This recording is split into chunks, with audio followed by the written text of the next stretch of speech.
Let's apply the same question to documentary. What are the skills you need to have to be a great documentary editor? I feel like definitely you have to understand narrative in writing, because you can just get all over the place, if you just start putting this in and that, it just can go off tangent so easily. And I think really having a focused straight line that goes through the doc, to find out what that is the most important thing, and find out how to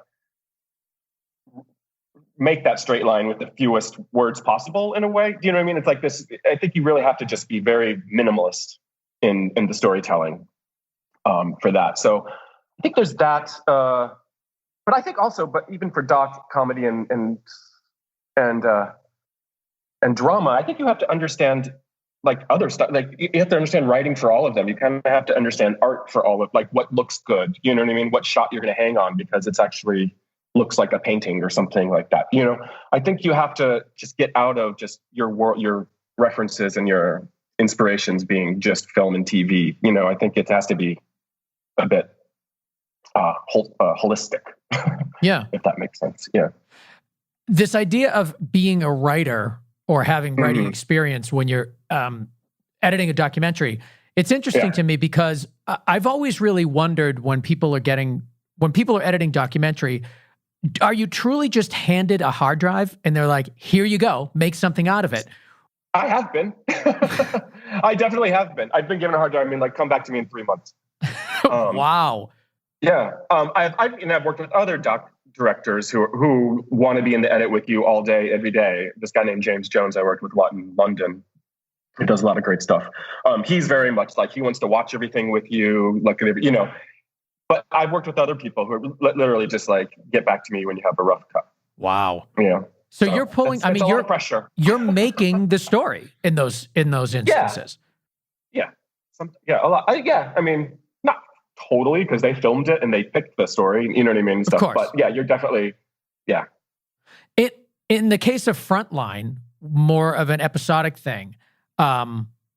Just to highlight that, because you've done a bunch of episodes for that show, and that show is fantastic. In those cases, how does it usually work?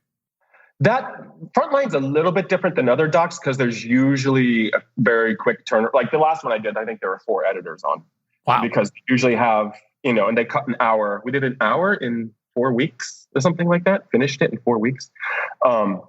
So it's usually much more there. The directors are much more like, this is what we're doing, because there's really no time to waste. I've worked on a couple that are a bit more observational, docu verite feeling kind of thing, but they're usually very much like, this is what we're saying, this is what we're doing, and then you have room within that to sort of make it a bit more artistic and whatnot.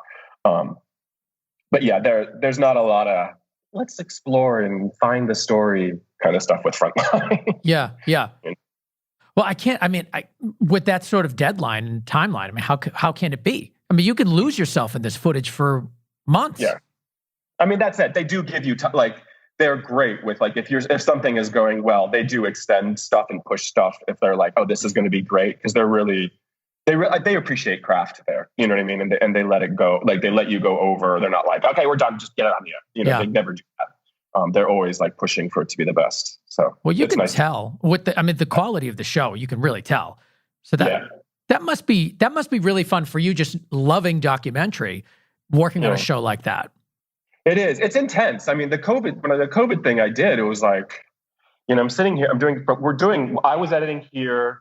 I think 2 people were editing in London, and then like the producer was in Italy. It was just like, we were all over the place, but the whole thing was taking off. I'm hearing all the sirens outside and looking at all the death toll. It was pretty intense to kind of work on that while shit was hitting the fan. Now, this is the one, Inside Italy's COVID War was the title of it, right?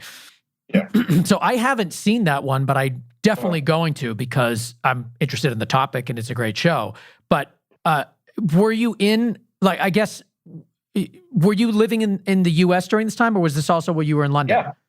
Yeah, but I was in the US, but the Frontline thing kind of came from London because they do a lot of co-productions with the BBC. So I was working on a BBC show there, and they did a co-pro with, and Frontline picked it up for the US. And so that's how I first started with them. So it's weirdly, Frontline has a lot of stuff. A lot of their international stuff is done out of London. Yeah. I'm just looking at the your IMDb for Frontline. Inside Italy's COVID war, escaping ISIS, Syria's second front, children of Aleppo, and secret state of North Korea. I mean, you really run the gamut with your topics. I know. It's kind of intense. The ISIS ones were really, watching ISIS videos of them decapitating people and stuff like, for days on end is probably not the healthiest thing for your head. So I actually stepped away from doc a little bit after that because I was like, oh my God, give me Hulu. I mean, give me difficult people. I just want to do something funny and ridiculous.